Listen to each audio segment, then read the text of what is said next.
Bismillahirrahmanirrahim. Assalamualaikum warahmatullahi wabarakatuh. Salam sejahtera bagi kita semua. Om Swastiastu, Namo Buddhaya, dan salam kebajikan.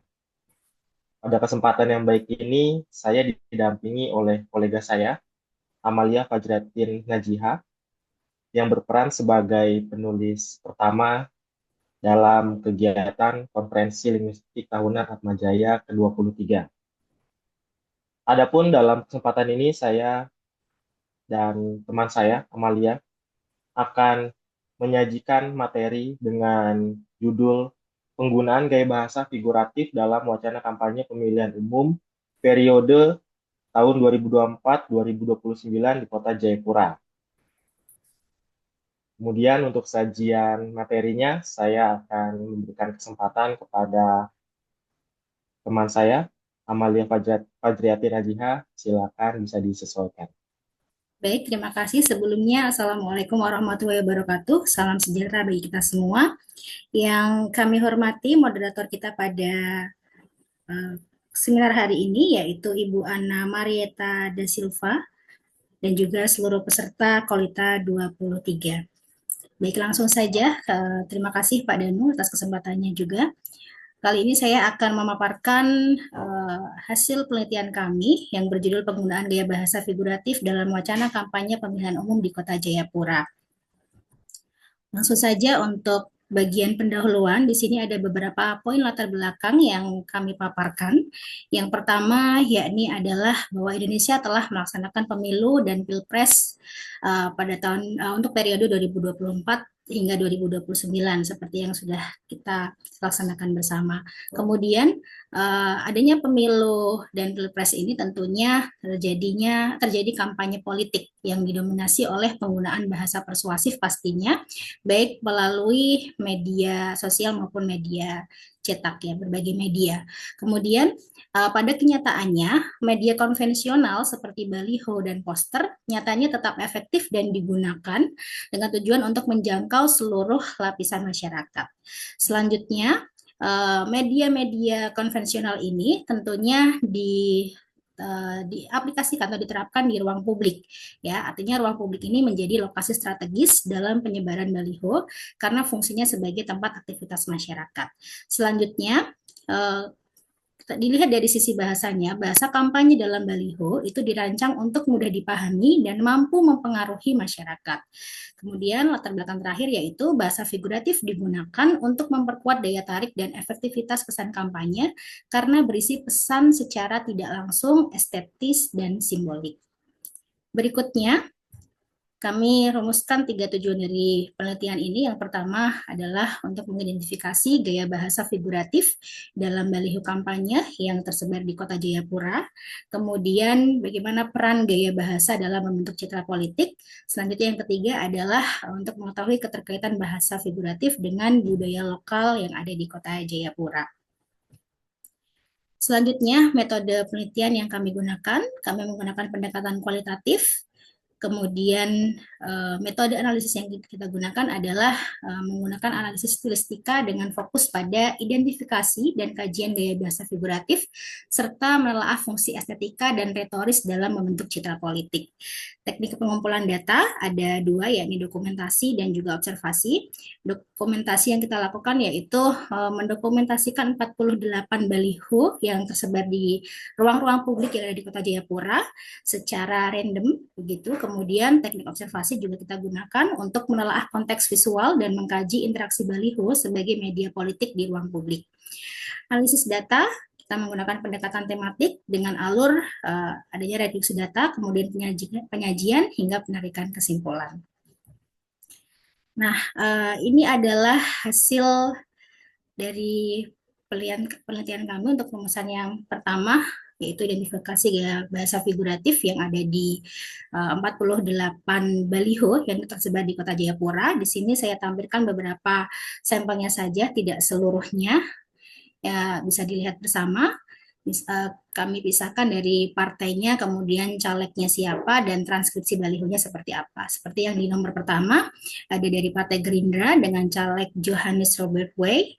Ini dari DPRD Papua Dapil 1, transkripsi balihonya adalah merakyat sederhana berintegritas. Kemudian ada dari Golkar, caleg DPRD Kota Jayapura, era baru untuk kemajuan Kota Jayapura.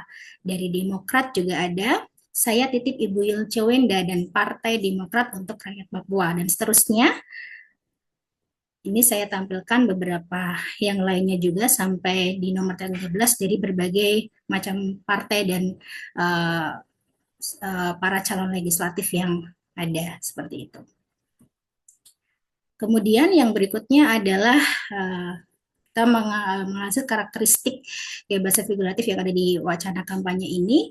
Kami menilik adanya penggunaan berbagai macam majas ya, pada wacana kampanye yang tersebar di Kota Jayapura. Misalnya di sini yang kita tampilkan ada beberapa majas, misalnya metafora, hiperbola, aliterasi, personifikasi, repetisi, enumerasi, dan juga tautologi. Misalnya di sini ada majas hiperbola. Dari contoh ungkapannya adalah sang penggagas kebangkitan masyarakat adat.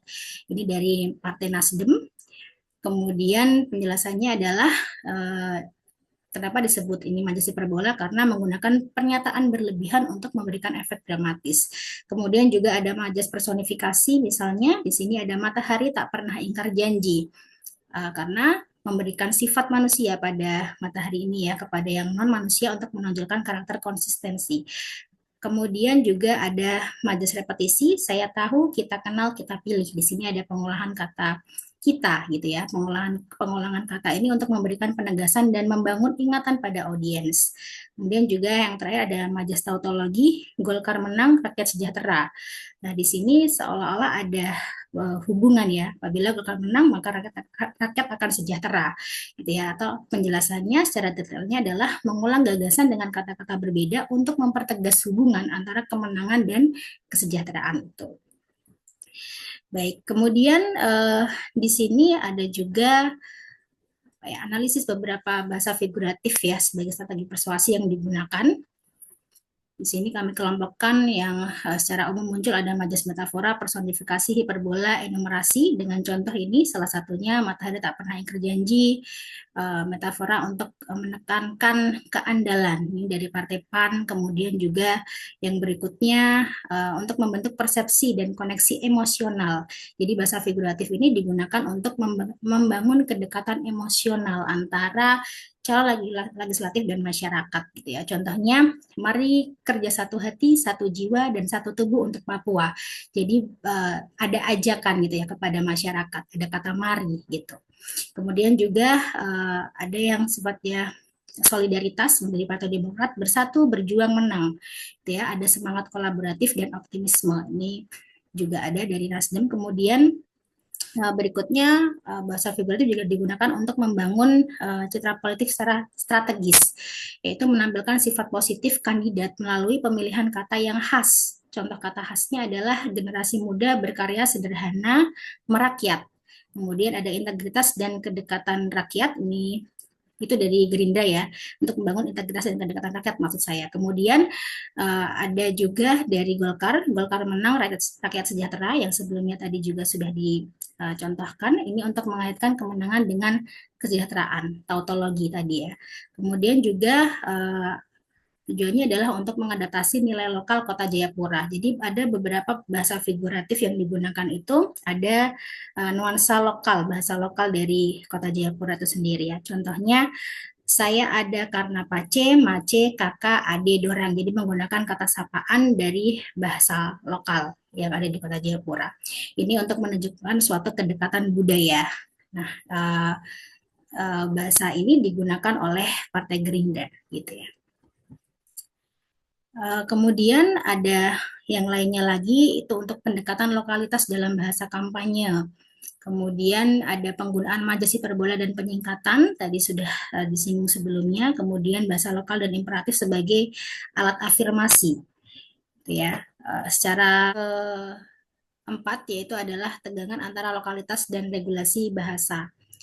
Nah, di sini ada pertentangan ya. Jadi di UU nomor 24 tahun 2009 pasal 36 sampai 38 itu dinyatakan bahwa ruang publik wajib menggunakan bahasa Indonesia. Sementara di kampanye ada sih di beberapa baliho yang tersebar di Kota Jayapura pada masa kampanye ini menampilkan keragaman bahasa sebagai bentuk identitas dan kedekatan lokal. Jadi ini ada pertentangan dengan Undang-Undang Nomor 24 Tahun 2009. Kemudian yang terakhir adalah makna sosial dan psikologis bahasa lokal dalam kampanye.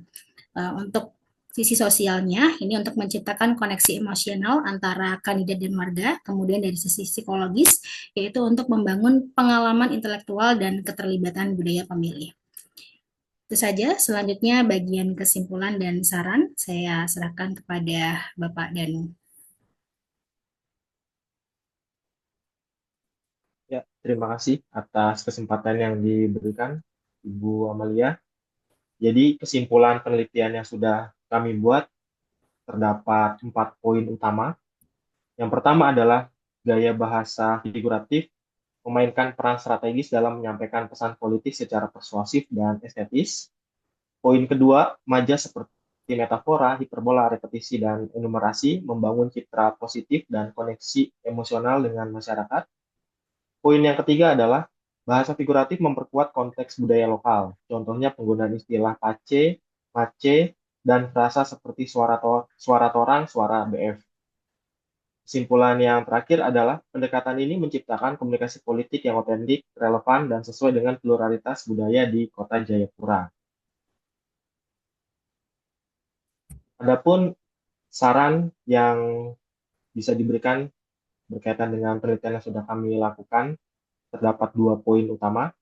Yang pertama adalah bagi calon legislatif dan tim kampanye disarankan untuk mengoptimalkan penggunaan gaya bahasa figuratif yang kreatif dan kontekstual. Yang kedua, menyesuaikan peran kampanye dengan nilai budaya lokal dan pluralitas masyarakat. Berikutnya adalah membangun pesan yang edukatif, persuasif, dan inklusif. Saran yang kedua, perlu tetap memperhatikan regulasi bahasa ruang publik.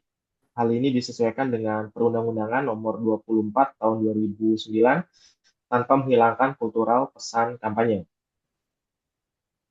Demikian presentasi yang bisa kami sajikan. Semoga apa yang sudah kami lakukan dalam penelitian ini dapat menjadi pemahaman baru bagi kita semua.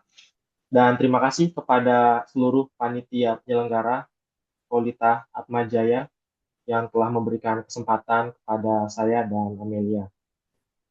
Terima kasih. Assalamualaikum warahmatullahi wabarakatuh.